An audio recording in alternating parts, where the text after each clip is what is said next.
Hello, welcome back to my channel. I'm going to do a tag video for you today. I'm kind of getting behind on the old tags. This one is the last 10 books tag, and I was kindly tagged by Daniel Guilty Feet. Definitely go check out his channel. The original tag was by Mark Nash, which is another great channel that I've been quite a long subscriber to. And I'm just going to get on with it. Number one, the last book you didn't finish. That would be The Cruel Sea. I started this last summer. Basically, Steve Donoghue mentioned Nicholas Montserrat, possibly even this very book, and I was like, I still have to read this. I've read Nicholas Montserrat's very brief cross Canada travel book, which was great, and I loved his writing. And this is a book I've been meaning to read for probably a couple of decades now. So yeah, I about halfway through now, but yeah, I've kind of been slowly reading it since last summer. So I will finish this. I don't really DNF books, but I do pick up books and put them down. Sometimes I have to go back and start them again. Sometimes I can just pick up where I left off. Number two, the last book you reread. I believe the last book I reread was John Fante's Ask the Dust. Just I think Gregor Supposedly Fun mentioned it in a story about how it was someone's favorite book of all time. And I was like, ooh, that's a bold choice to have as your favorite book of all time. I'm making a few allusions as to what kind of person you are. And I was like, I should probably reread that because I read it in my mid-20s and really enjoyed it. But I feel like I've made some personal, personal growth. I've had some personal growth in that sense. Not necessarily that I was a bad person in my mid-20s, just that I was a little bit different-ish. We all change slowly and gradually. But you know, I'm since married. Yeah, I'm in a very loving relationship, and I have a dog that I very much love and care for, and I feel like a lot more responsibility than I did in those days. And so yeah, I reread it, and yes, it is the book I remember it to be, and it doesn't have the same effect on me now, essentially. I still quite enjoyed it, but it was more of just a reminiscing nostalgia, and kind of remembering some of my life around that time, which had its ups and downs, good and bad, but no regrets anyway in anything. Yeah, it's definitely, I would never describe it as my favorite book now, for sure. But yeah, it was interesting to reread it. Number three, the last book you bought. I mean, there's a few book haul videos on my channel if you want to go check those out. I've bought quite a few books, but I have since bought more books, which I'm waiting for. But I bought Bedelia by Vera Kaspari because I absolutely love Laura. It's her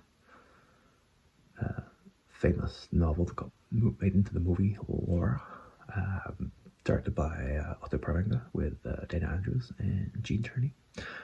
And I can never remember the actor's name, but the guy that plays the critic is just glorious. It's perfect. It's one of the best acting performances in the entire history of cinema. It's just amazing. Oh, and it has Vincent Price. Playing a slightly dodgy, con man-ish, caddish, I guess, not really common, but caddish southern gentleman, I believe, called Shelby. It's really, really great to see Vincent Price in non-horror roles. There's something about him in them that's a little bit awkward. But yeah, it's a great movie. I've never seen it. Definitely watch the movie. It's a very good movie. And I also, what was the other one? James M. Cain novel that I hadn't actually heard of. I'm totally blanking on the title. It's got Love and Lover in the title, I totally blanked on it now. But yeah, I bought those from eBay. I have reactivated my eBay account. Well, I basically made a eBay Canada account, which was probably a terrible idea because I'm now just buying tons of secondhand old books. Books that I previously never really had access to in the UK, which is great. There's like all Fawcett Gold Medal paperback originals from the 1950s and things like that. There's a couple of pan books I've got too, which I was very much able to get in the UK. But yeah, I'm just throwing money away at books. Well, I mean, it's all very good, right? Books is why we're here, why we're all talking into a camera. Number 4, the last book you said you read but didn't. So I don't really do this. I don't really say that I've read a book or not, but I do recommend books that I haven't read, which I think confuses people. Just thinking that I have read them. I've never said I've read them, but I will recommend people. But it's people because I mainly recommend them because I read a lot of reviews, and so I feel like I can still kind of know enough about the book that if someone's like, "Oh, I'm looking for a book that's, I'm looking for a book in this kind of field or this kind of feeling or genre or whatever," I feel like I can recommend. Books, even if I haven't read them, because I've read enough reviews to kind of get an idea or a flavour of what it is, and also people are so sensitive about spoilers as well that if I'm recommending a book I haven't read, then I probably won't spoil it for you. But yeah, there's definitely some books you can recommend having not read. I think so anyway. Like, I don't necessarily vouch for the book. I very much, and I'm not somebody that reads books that a lot of people like. I'm very niche, and I very rarely find people who have ever read books that I've read, let alone like them. So I never tend to say, "Oh, you'll love this book." I'll just say, "Oh, you like that? You might want to read this," or if you're looking for a book on this subject, I hear this one is a one to read. I never presumptuously tell people that they'll like a book, because usually when people tell me that they'll love something, it kind of gets my hackles up. It kind of gets something kind of raises me up and be like, "Oh yeah, you think I'll like this book? Well, I'm gonna be on my guard." I don't know.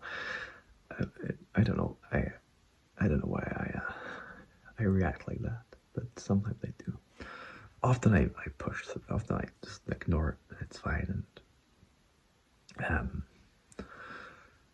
I mean, I guess part of it is because people don't read the books that I read, and they have no idea.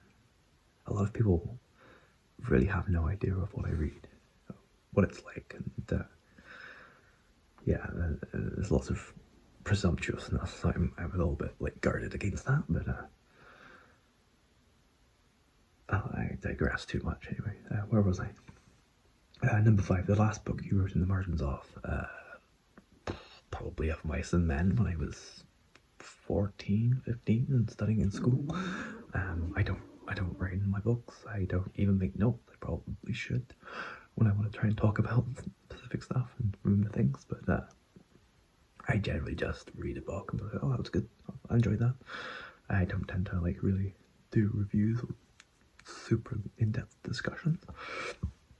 So, and if I do a discussion, it's usually on a book that was very imprinted in my mind.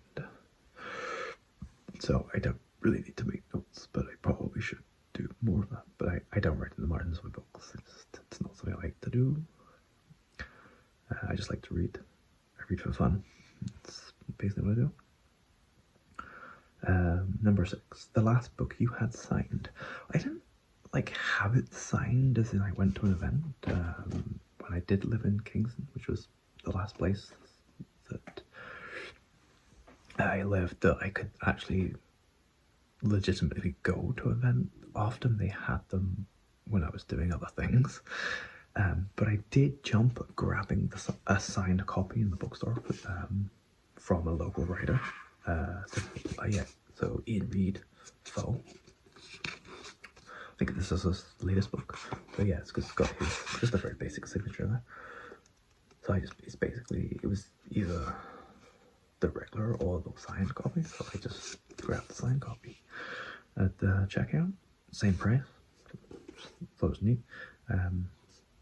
Local writer. I think it's set. I wonder if it's set in and around. I don't know if it's particularly set in and around Eastern Ontario or not, but yeah, he lives in Kingston, so he's a kind of localish writer. And I actually have this out. Just to say, I don't know. I actually have this out because my friend was just like, "Oh, I just wrote a book. I thought of you. Have you read it?" And she said, "Oh, Ian Reid Foe." I said, "Oh yeah, I have it. I have it." And it's like, I think I'm gonna read this pretty soon, just so I can talk to her about it. But yeah, I think apparently there's someone that works in a feed mill, which is I'm currently a feed mill operator, which is quite an interesting job, but it's not something I necessarily envisioned that I would be doing. So yeah, because I thought of you when I read this, and I think you'll enjoy it. So yeah, I'm very actually. I was like, yeah, I already have it. I've had it for a couple of years. So yeah, I very much enjoy grabbing signed copies from local writers when I can, but I don't really go to events. The last book you lost. Well, I haven't really lost the books, but because I had a transatlantic move. I moved out to Dundee in end of 2013, and we didn't really know where we were going to end up and what we were going to do. I just came to Canada to get married and then kind of play it by ears where we were going to live because of just basically international visa. It's basically like immigration laws and stuff are quite tough to navigate, so we just kind of played it by ear essentially. So I just got rid of my entire book collection, save for about like 5 books, which was a little sad, and I'm often thinking about books, but I think the books I had to replace were the Raymond Chandler. I had really nice copies of them too. I had these, I think it was Penguin, I believe, reprinted in like the lovely hardcover, all the original Hamish Hamilton covers, because they were originally published by Hamish Hamilton. So all of the original covers, they were just like really, really nice, kind of 1930s art deco, 1940s kind of like classic graphic design, painted kind of graphic design kind of things. Really good. They were just beautiful editions. But now I have, I don't have them all, but I have an anthology that has, well, I have like it's not an anthology, it's basically I have like a four in one. I think it's 4 books in one. And then I have a couple others standalone. But yeah, I need to get the rest of them. And then the book I will be replacing that I've been thinking about a lot recently is Chester Himes' If He Hollers Let Him Go, which at one point I actually had 2 copies of, would you believe? But I definitely need to get that, as well as I need to actually read the Rage and Holland series. And Penguin are coming out with great new editions with much better cover art. The modern classic cover art is, to me, I usually love the modern classic cover art. It's always black and white photos, and usually they choose great ones. But for some reason, the Rage in Harlem series is kind of lacking a little bit. But the new ones look great. I mean, they're probably going to cost me like $20 instead of 10 to 15 to get. But I think I want to get those copies more. I mean, it doesn't really bother me in the end if I want to read the book. It doesn't really matter what the cover looks like. But I do appreciate good graphic design. So if I have a choice, I will choose the prettier. But if I don't have the choice, I won't. I won't be bothered.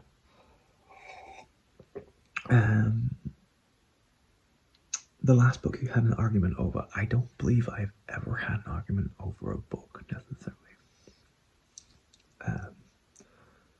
I mean, I was reading the. I briefly started the book about the Ku Klux Klan in Canada, which has pictures of Klan members on the front. My wife kind of was like, "Could you not just leave that out?" Kind of freaking me out a little bit. It's kind of like disturbing to just look down and see images of Klan members, which I kind of understand that not being the best thing, but it wasn't really an argument. It was a polite request, which I agreed to. But yeah, I mean, the main reason I have arguments about books is because I very rarely speak to anyone who's ever read a book I've read. And then usually if I do on the off chance, it's usually a fellow fan, so there's nothing to argue about because we're both just like, oh my god, that's great. I can't believe you read that book. That's amazing. I've never met anyone that's read that book before. Kind of thing. But yeah, I wouldn't argue. I don't tend to argue over cultural stuff. I will discuss, and I will passionately discuss, and I will disagree. But to go into like full on like argument, or are we just talking about argumentative discussion? Because argument's the discussion, yeah. But an actual argument where it's like heated, no, it's kind of not worth. I will just back down if someone's really like, no, this is my take, and I won't listen to anyone. I just back down. I don't really care. I'm not really going to argue a point with someone that doesn't want to listen. Yeah, I just don't see any point. Like it doesn't bother me if people don't like books that I like, or they like books that I don't like. It has no basis. It has no bearing on my life. That's just, I don't need to convert people. I don't need to show people the error of their ways. I just, I'll let them be. Number 10, the last book you couldn't get hold of. Specifically a physical copy of the book, because I can get a digital copy, but I really wanted a physical copy, and I think it's called Behemoth. It's basically the rise of, it's basically discussing American fascism I think it's the 1930s to 1920s. It's got a great cover of like a old-fashioned kind of train. But yeah, it's basically talking about people like Henry Ford and probably Charles Lindbergh, kind of just like basically American fascists. And I really wanted to read that. I believe Brianna hauled it, and I believe Brianna read it. Actually, if you go to Red Reads, I don't know if it was a while ago. It was a while ago that they read it. I believe it's like a buddy read or a part of a book club or something. But I knew about it before, and I would try to get a hold of it, but it was hard to get into Canada other than digital copy. I should probably look again to see if I can. But it looks fantastic, and it's very much in my wheelhouse of subjects. And I think that's it. And I don't know who I'm going to tag. So if you haven't done this, very good. It's a very good tag to do, and it's a tag you can keep doing because it's it's the last 10 books, so you can kind of do it every year if you wanted to. You could probably do it every 6 months as well. But yeah, if you liked this and liked the prompts, just go and do it. Alright, bye for now.